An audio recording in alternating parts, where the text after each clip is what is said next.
are talking about, fun things like Iran and Iraq and Straussians, what? And the University of Texas, hook 'em. So back in the late 2000s, I lived in Austin. My ex was a grad student at the University of Texas at Austin, I believe is it. I worked there for a year too.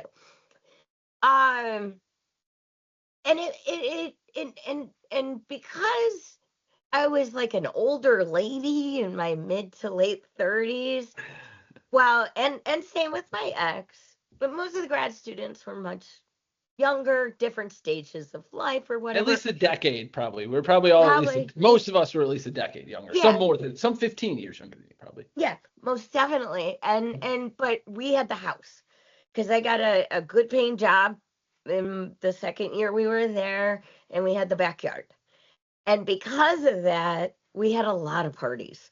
We had like welcome to grad school parties, we had Halloween parties, we had football games on the TV, and just hangouts with a lot of grad students, all political science grad students, because I didn't fit in with my coworkers because they were all very Texas and very Republican.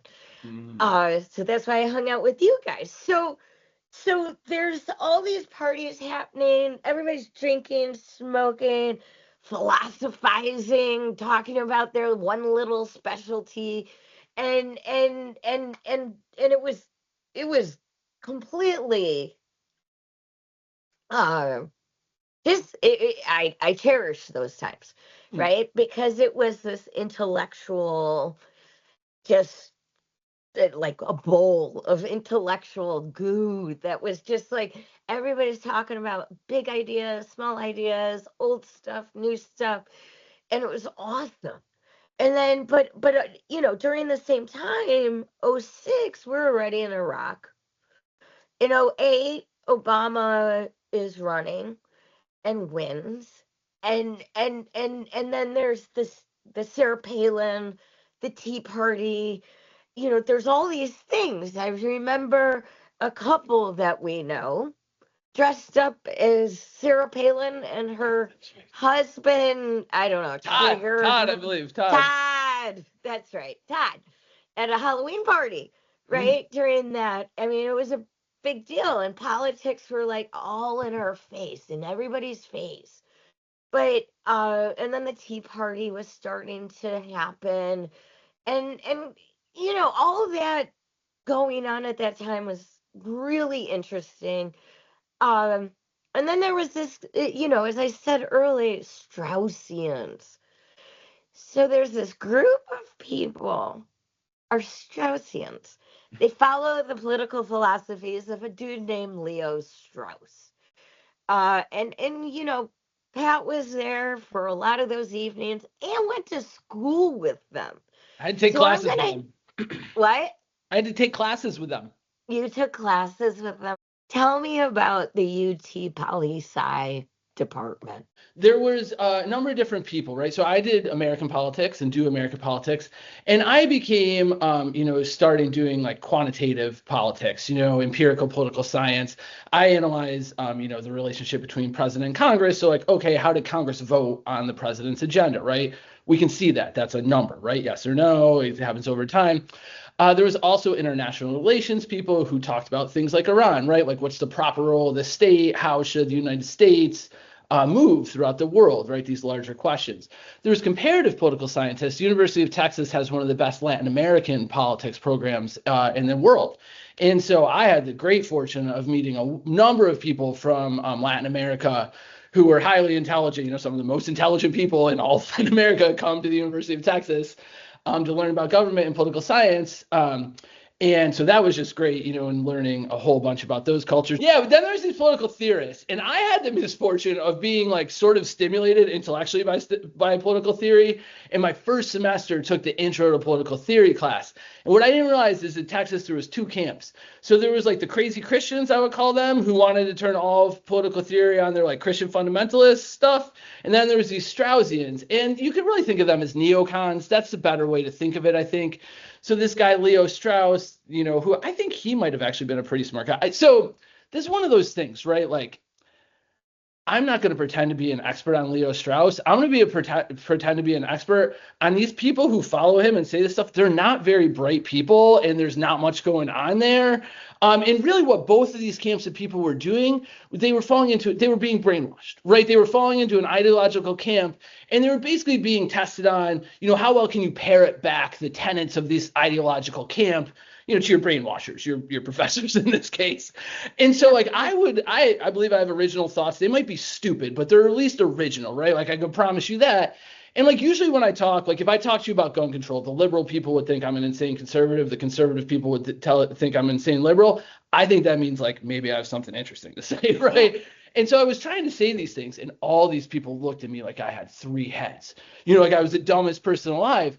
And at first I felt bad about it, right? And then I realized like, oh, this is just because I'm not brainwashed, right? Okay, so they were like reading the classics like Plato, Aristotle, Nietzsche, Machiavelli, great books, great, ancient texts to help us live our lives and kind of look at the world and human nature.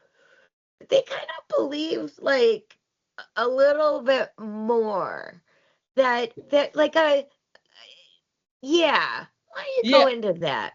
Yeah, so it's interesting to me, and this is where I would say like this is an intellectual deficiency, right? So these people think I'm stupid, so I can think they're stupid too, I guess. Whatever. Is what I'm going to say, right? Great. And I'm confident in who's right, but I'll leave it at that. Right, but all those books you mentioned, right? Those are seminal works. An intelligent person, you and I would read them. Any two intelligent people would read them, interact with them, engage with them. We'll come to different conclusions at the end, right? If we did it independently. These people have all come to the same conclusion because they've been brainwashed by their mentors who have all come to the same conclusion, right? And this conclusion that they've come to is these people are sending secret messages to each other through these texts across millennia, right? Centuries, decades, whatever. Wait. Secret messages? Yes, secret messages. Yes. So who determined this? So they do, right? So they figured out this is, and if you're intelligent, you'll agree with them, right? And if not, you're stupid. And it's very interesting. It was always very interesting to me. I think it's appealing to people who are losers, right? And so let me be clear, these people are losers, just like the people in the Trump administration are losers, right? And so like Trump's gifting people shoes of the wrong size and they're all just wearing them around. That? Right? Like you're a loser if you cannot, as a grown adult, say, hey, this is not my shoe size. Like you're a loser. Like 30 years later, Heaven's Gate. Yeah. Now with it's cult stuff. Shoes. It's all cult stuff, right? Yeah. But so that was very interesting. And so they believe that they are the ones who know the secret message, right? Which is appealing to losers because the whole world now is not against you and thinks you're a loser because you're a loser. They think you're a loser because you know the secret message and they don't. Right, you know the secret code and they don't. And so you're smarter than them now. You're better than them now. And so I'll leave it there for now, but that's sort of an interesting seed. And again, that's probably where it dovetails with this Christian fundamentalism in that you are the pure one who is better than the others. You are the one who knows something. And again, I think that's quite appealing to losers to just listen to somebody else tell you what to think and think that now you're part of the in group and the smart group and the good ones. So that's awesome, Pat. I would like to understand your definition of a loser. Oh gosh, that's really hard. I mean, someone who can't stand up for themselves, right? Who can't think like someone who wears the wrong shoes because someone else gave it to him, right? And I've seen that this is like psychological, right? So like a loser is a grown man who calls another grown man daddy, as I've heard, and not in a sexual way, right? Like if two gay men want to call it, God bless you. Well, I hope that's fun for you. But what, like, you see like Kid Rock, John Daly, all these grown men being like, I just trust Daddy Trump. Man, you're a grown man with a brain. You can think for yourself. You're a loser if you I can, love like, that. and so, but it's proximity to power is what I've been realizing when I research it, right? If I can attach myself to that powerful professor, then I can become powerful, right? And that's how this works. These professors they dominated these people's entire social life. Yes, Friday and they Saturday did. nights were for like reading group. These people could barely get away from their professors, who again are losers Oh, they because were they're going to it. grown adults with no social life other than forcing people who they have authority over to create a social life for them. Sorry, go Yeah, ahead. they went to. I constantly heard they were going in there for dinner. Yeah, it was the Everybody whole went thing in. because they were being brainwashed and indoctrinated. And again, the Yeah, whole thing's sort of like a test, right? And our friend failed the test she did. because she did not take the indignities with the grace with which a woman is expected to take the indignities. Correct. It's interesting because, part of the Straussians, part of the coded messages, men are superior to women, right? Like, Uh, what a clever coded message that they needed to code throughout the, boy, never heard that one before. You guys really got to the bottom of it, like through your deep reading and debate. Like, oh, good, men are better than women. That's a new, anyway, sorry. yeah. But we had an older woman who she's now published a book and is in the New York Times. And I'll just say that. And she did the minimum and then got away and dated a person who was not part of that group, and they didn't tell anybody. My point is that was an older woman who saw the danger and had a Yep. strategy to isolate herself from the danger, and they preyed on the younger woman who did not see the danger, who was just like me. When I Yeah. entered, it was so exciting and like, I'm going to get a PhD at this top program, and and like, I'm sure that was used as a weapon against her and to make her feel inferior for probably the whole time she was in the program. I was lucky enough to find a very supportive mentor who never made me feel that way. Right? Young 20 something, right? There was no one there for her in that Straussian No. program, right? Because again, it was a cult.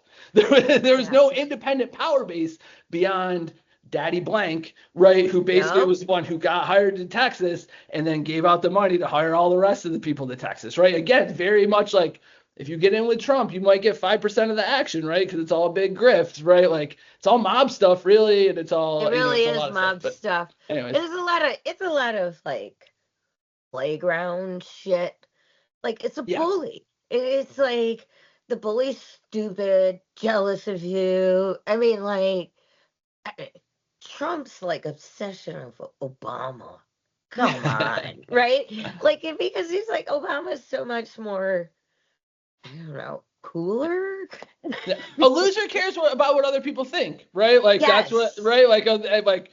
Again, when these people looked at me like I had three heads, for like a little bit, I was like, am I stupid? And then after like Right. a month, I was like, nah, these people are stupid. Like, none of these people, it took me a month or two to figure out these allegedly intelligent people cannot think for themselves. Yeah. And their entire success is predicated on parroting that person's thoughts in a slightly different way, in a way that pleases that person, right? And like, Right. again, that's not an intellectual pursuit. That's not anything that other No. than cult stuff and indoctrination. But the problem is, and what I'll say is, then they've gotten power, right? And so these people They have a now have lot of these power. institutes all over, and that's what this book, Furious Mind, I think, that's come out recently, details, and how they've sort of been the intellectual power behind the MAGA movement. One thing I think is interesting about them is they were all about virtue, right? So this idea of virtue. So that's in Plato and Aristotle. And like, it sounds like a good idea in the book, right? It's basically being a good person.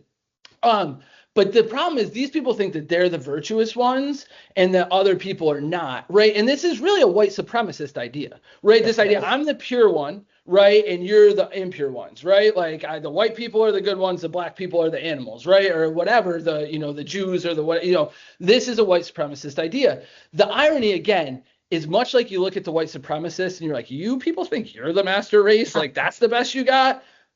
You're the virtuous people, like that's the best you got. Like, these were like little baby men, right? Like, I don't, like, they're Baby not men. men. Like, Yeah. I don't consider them men, man. Like, I'll tell you a story. I had one, we were walking through the hall. This dude didn't like me because I was friends with someone else. I never said jack to this dude because he was a crazy person. I try to stay away from crazy people. Anyways, this dude steps across the hall, gives me his shoulder as hard as he can on purpose, obviously. I turn around, I'm like, don't ever do that again. And he's like, what are you talking about, blah, blah. And I'm not a violent person. I'm not even sure that I would ever carry through this threat, but I'm big enough. I'm like, and I was bigger than him. And I was like, you ever do that again, I'm going to kick the shit out of you. And like, I'm just telling you right now, don't ever do that again. Man, what are you talking about? I didn't do it, right? But again, that's not man behavior, man. That's a little blank behavior. And I'm not going to use a misogynistic word. That's a wimp behavior. Let me use a non-misogynistic word, right? Like, and that's who these people are, right? You're not the virtuous one, man. Like, if you want to knock into me, my man. And like, we could take it from there. And like, but the thing is, he knows if he knocked into me on purpose, I'm not going to hit him back. I'm just going to go tell someone, right? Because I know that that's the way to deal with it. And then he's going to be in trouble because he doesn't have plausible deniability, right? And again, and so I actually did go to tell someone because I was like, I'm not going to walk through the halls worried that this a-hole's going to hit me again, and I'm going to have to decide, do I hit him in the nose or not, right? And like, I don't really want to have to hit him in the nose, but I don't want to walk through the hall with some dude running. But that's not virtue, man. And he thought his little protector would protect him. He was about to get kicked out of the program. I believe he has been kicked out of academia. I believe probably because he threw a little temper tantrum when he was an assistant professor or whatever else. But like, you're not the virtuous person. And again, let me finish with this. We can edit this or whatever. All these people now only have jobs at these institutes funded by people who agree with them. If they had virtue, they could get my job over me at a majority black college, right? Like, they can't because they don't have the skills I have to do that, right? It's like the white supremacists they can't get those jobs, right? If you're better, why aren't you the doctor, man? Why we got all these Indian people over here being doctors or whatever the case may be, right? Like, it's just a mask to make you feel better about being a loser, right? And I would suggest that you should acknowledge that you're a loser, look in the mirror, and start taking behaviors to make you less of a loser instead of buying into these ideologies. But it's a lot easier to buy into the ideology. The Straussians kind of got blamed for Iraq, right? Yes. And we were going to talk about that. And like, I remember all the misogyny. Like, you covered that pretty well. And I know I was going to talk about that, but it was children trying to tell me how to live in the house I owned. But the Iraq War was happening. These guys get blamed because it's that secret code and the noble lie and all that, because there were no weapons of mass destruction. I mean, I read The Nation back in that day. I knew damn well there was nothing. But we did it anyway, and they convinced people. This time, it's a little different. It just seems like they just did it to hide the Epstein files. But there seems to be a lot of lying. You want to talk about all that? Yeah, it's a very interesting. In Iraq, the idea was the whole case that they built up, which they built up a case in Iraq over the course of months to say there was these WMDs, this threat to the United States, was a noble lie, right? And sure, the people who were telling it knew that it wasn't true, but going to Iraq was going to be a good thing for, again, this is 2005, 2006. They're telling me it's going to be 2003.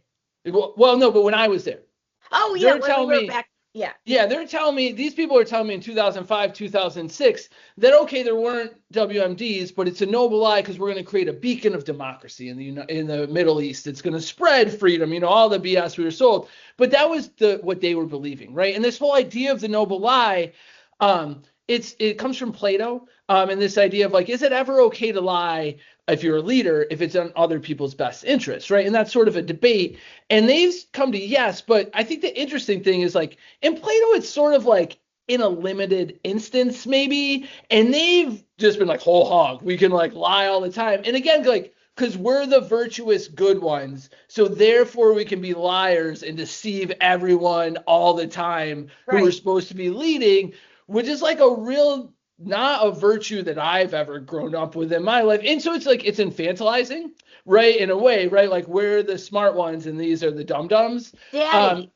Yeah, kind of goes back to the daddy thing. Yes. And with Iran, right, they're just like making it up now, right? And so there's no case made. But what I think is interesting is how much, like, it still has 40% support, right? Like, to me, I'm like God bless, it's not 85% like Iraq was at the first. Like, we've seen this exact movie before. They changed a letter, and like And it like, why? Like, we all know that this is just like all about the military industrial complex. We all know that we could be taking this money and feeding people here, housing people here, educating here, but instead we're killing people in Iran because Netanyahu wants us to or whatever. Right. But anyways, these people are basically providing the intellectual cover for that in their minds through these noble lies, right? Which is like, sure, we're not going to like tell the people the whole truth, but we're going to say like they were about to nuke us. Right. But we actually want to do A, B, and C, but we're going to tell them D because D is what they'll support. And so that's the whole idea of the noble lie. Yeah. It's insane. And it's like being like kind of an observer, an older observer of all y'all. You know, I had constant debates about abortion, about women's rights. With guys that have never had sex, probably. Correct. And have no idea how the female reproductive system works, like let alone of Roe and all this stuff, right? Yeah. And control. Yeah, like these are people who don't actually know anything about the subject, but want to tell you that they do know and know better than you, right? Like that's like such the irony, right? But again, you're like the whole abortion restrictions and everything else, like control is an enormous part of that, right? Controlling women, subjugating women, et cetera, et cetera. But yeah, again, it's real easy if you're never going to have sex with a woman to say abortion's bad, right? Like, let's just going on, but being very, very certain that you're correct about it is just a real irony with these people. It really is. And we're just seeing that displayed all over the place. Bibi, Hegseth, Trump, Vance, Rubio, Bondi. Thank God. Just a confident idiocy. Confident idiocy. And unfortunately, people fall for that in the United States of America, right? Yeah, it's just like be confident, say garbage, and people. I just watched the monorail episode of The Simpsons. If y'all are familiar with that, Marge, I introduced that to my 10-year-olds, and it's like the end Marge is just like, come on. Yeah. But don't tell people the truth if you want them to like you. Just lie to them; they'll like you way better. And I think that's like sort of true. And like, I guess that's where what they figured out with the noble lie is it at least gives a veneer of something for people to latch onto. And you see this with the Trump cult, man. That's right. Like, I'm a life scientist and you're a political scientist, but Matt and I always compare notes and stuff, but it was like empirical method, the scientific method. Like, things change. Okay, we go down that hole now, right? But it's this, I'm never wrong. It kind of fucking vibe is just so gross. Yeah, and it's like, again, it's a loser vibe because I've learned the most in my life by shutting up and listening, which is ironic because I talk a lot.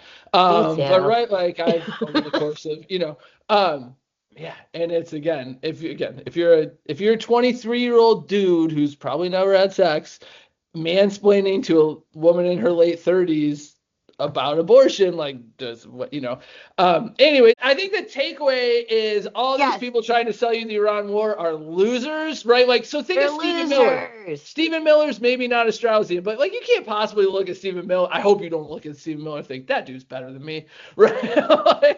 I'm sorry for you if you do. Maybe I'll put it in here. I actually created a poster of him and his wife. Like, I make really weird infographics and stuff. Love 'em. Meet the Millers. And it's like, they think they're better than you. And it's like her fucking podcast and stuff. She's a fucking white supremacist. She's brown. Again, proximity to power, right? That's the question. How you can have all these Hispanic ICE agents? It's proximity to power. If I throw on the MAGA hat maybe I'll be okay. Yeah, I think it's so funny, right? Because like at that time I could have thrown on any of those hats and they would have rewarded me for it. And that's what always gets me. I'm just like, why do you want to be part of that club? No. Like, there's no way I would ever want to be part of that club. No, but they were interesting. That's one word for them.